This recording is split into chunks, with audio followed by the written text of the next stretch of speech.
Bismillahirrahmanirrahim. Assalamualaikum warahmatullahi wabarakatuh.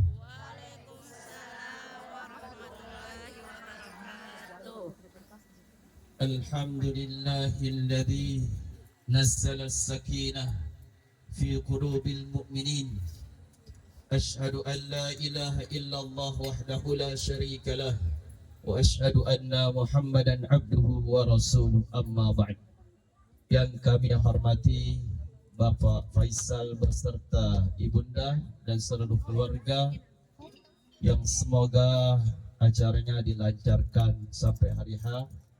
Dan yang berbahagia Ananda Sabri, yang semoga diberikan kesehatan sampai hari H-nya dan dilancarkan daripada akadnya. Bersyukur kepada Allah dengan ucapan Alhamdulillah.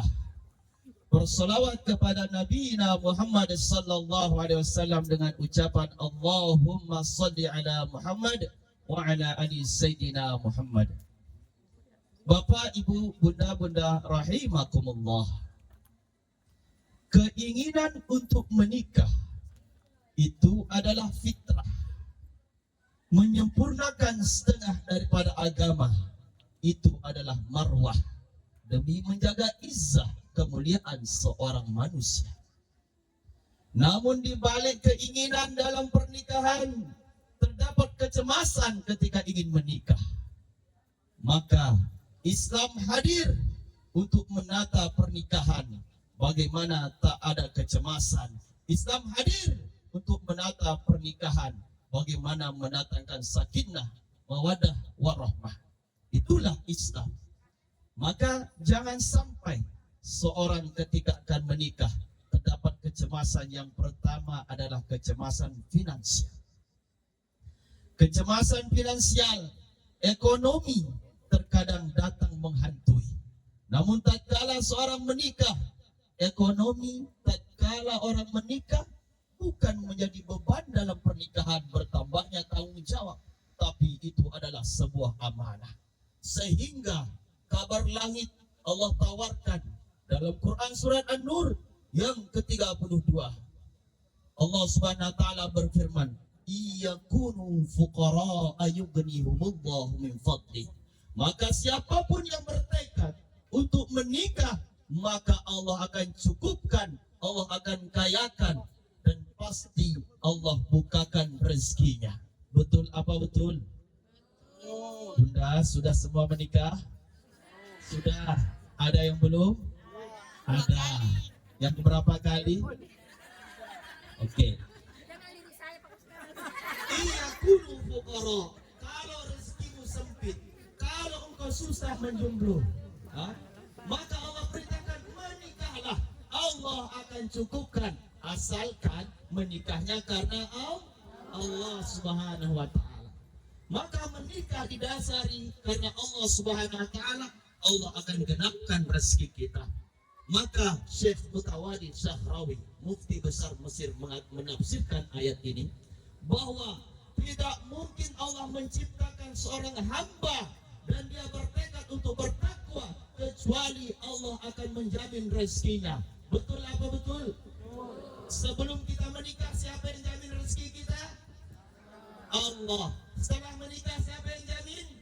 Allah. Ananda Sabri, maka jangan pernah takut untuk menikah. Ya?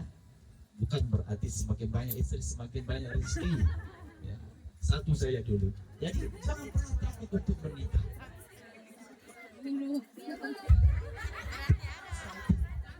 Mana sih bahasaku? Ada istriku itu. Ya. Ya. Jadi ketika seorang menikah, Allah jamin rezekinya. Allah sudah siapkan. Bahkan istri seorang perempuan, seorang istri yang kita sudah nikahi, itu akan dititipkan dari suaminya. Maka ibu-ibu yang jadi pekerjaan rumah tangga, tenang saja, duduk manis saja, berdoa. Semakin kencang doa seorang istri, semakin deras juga rezeki suaminya. Bukan berarti semakin banyak istri, semakin banyak yang doakan. Begitu bagi orang yang ingin poligami. Baik, itu ketakutan yang pertama. Kemudian ketakutan yang kedua, yang sering terjadi ketika orang akan menikah, yaitu salah memilih pasangan. Terkadang orang takut memilih pasangan. Apakah pasanganku ini betul tidak? Maka bukan menjadi persoalan salah memilih pasangan, tetapi yang menjadi persoalan adalah memilih pasangan yang salah. Sudah tahu dari awal, wanitanya tidak pakai jilbab, wanitanya susah untuk sholat, wanitanya susah untuk taat, kenapa masih didekati? Begitu juga perempuan jika ingin menikah, melihat laki-laki, kalau dia rajin sholat, kalau dia taat pada orang tuanya, itu sudah bagus dan cukup. Maka apa kata Rasulullah Sallallahu Alaihi Wasallam? Tatkala kita ingin menikah, jangan sampai salah memilih pasangan atau memilih pasangan yang salah. Maka kabar dari Rasulullah Sallallahu Alaihi Wasallam, fadfar bizatid din taribat yadak. Apa kata Rasulullah Sallallahu Alaihi Wasallam? Maka pilihlah yang baik agamanya, kamu akan beruntung, kamu akan sukses. Menikah karena harta, harta akan sirna. Menikah karena rupa, rupa akan menua.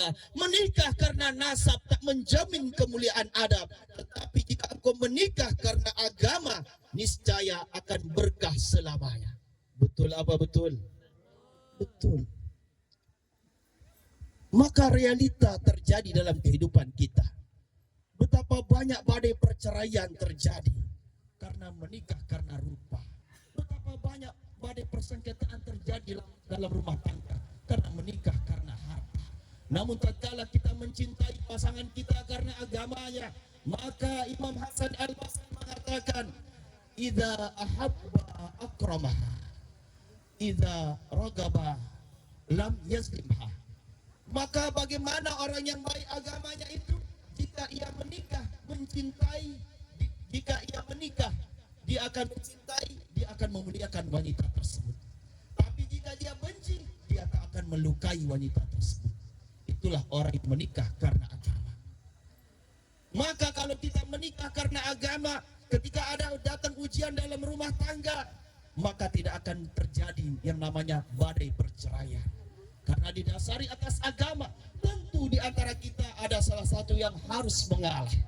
Tetapi yang paling sering mengalah itu adalah laki-laki. Anda Sabri, sering-sering kau mengalah sama istrimu.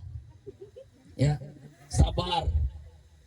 Karena wanita itu dari tulang rusuk yang bengkok, tidak bisa dipaksakan untuk diluruskan. Kalau diluruskan dengan cara paksa, dia akan patah. Bagikan cermin hati seorang wanita. Kalau sudah jatuh, retak, tidak akan bisa bersatu kembali. Disatukan pun masih membekas.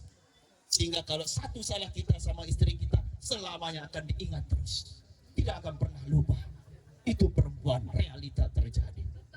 Betul. 1000 kebaikan kita, satu kesalahan kita akan hancur dengan satu kesalahan di mata istri. Maka harus banyak-banyak bersabar, harus banyak-banyak mengalah. Ya, seperti saya mengalah terus. Diomeli, diam saja. Diam saja. Begitu laki-laki harus terima. Tapi kalau dua-duanya memanas, tidak ada mau mengalah, mengandalkan ego, sudah tidak bertahan lama.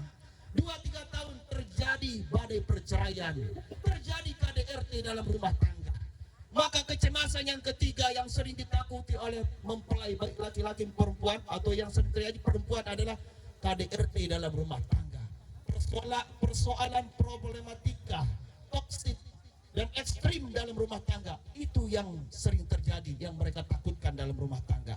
Islam hadir menawarkan dalam Quran surat An-Nur Juz ke-21 ayat ke-21, litaskunu ilaiha waj'ala bainakum mawaddatan wa rahmah.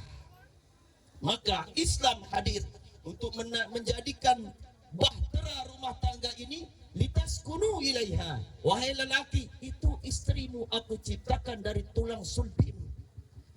Maka dengan hadirnya tulang sulbimu yang bersatu kembali, tulang rusukmu yang itu yang bersatu kembali, waja'ala bainakum mawaddatan wa rahmah. Allah akan hadirkan ketenangan, cinta, rahmat dalam rumah tangga. Tidak akan terjadi problematika badai perceraian KDRT dalam rumah tangga. Itulah hadir Islam. Lalu yang jadi pertanyaan, bagaimana cara menghadirkan sakinah dalam rumah tangga? Dalam Quran surat Al-Fat, "Walladzi anzala as-sakinata fi qulubil mu'minin." Sakinatahu fi qulubil mu'minin. Dialah Allah yang menghadirkan sakinah, ketenangan, mawaddah dalam rumah tangga. Maka pernikahan itu bagikan cinta segitiga, mempelai laki-laki dan perempuan di antara keduanya. Allah yang ada pada puncaknya. Maka tatkala keduanya ini betul-betul bertakwa, ingin menggapai Allah, niscaya cintanya akan bertemu seperti ini. Di sisi kiri dan kanan adalah pria dan wanita, puncaknya adalah Allah Subhanahu wa ta'ala. Ketika mereka bersama-sama, kullil mu'minin, laki-laki dan perempuan bertakwa kepada Allah, disitulah akan turun sakinah, mawaddah, warahmah. Maka tatkala kita sudah menikah, maka apa sabda Rasulullah sallallahu alaihi wasallam? Idza tunkihul abdi, apabila seorang anak hamba menikah, maka dia telah menyempurnakan setengah daripada agama. Setengahnya falyattaqillah fi nisbil baqi, maka setengahnya engkau persempurnakan dengan bertakwa.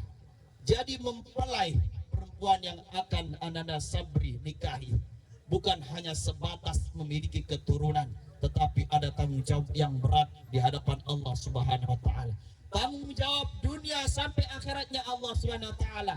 Bahkan tatkala akad nikah terjadi, berpindahnya tanggung jawab orang tua si wanita kepada Ananda Sabri, bergetar arasnya Allah Subhanahu wa taala. Malaikat pun merinding melihat tanggung jawab yang akan diembankan kepada seorang lelaki. Maka lelaki jangan main-main dalam tanggung jawab. Ketika istrimu tidak tutup aurat, yang mendapat dosa suami.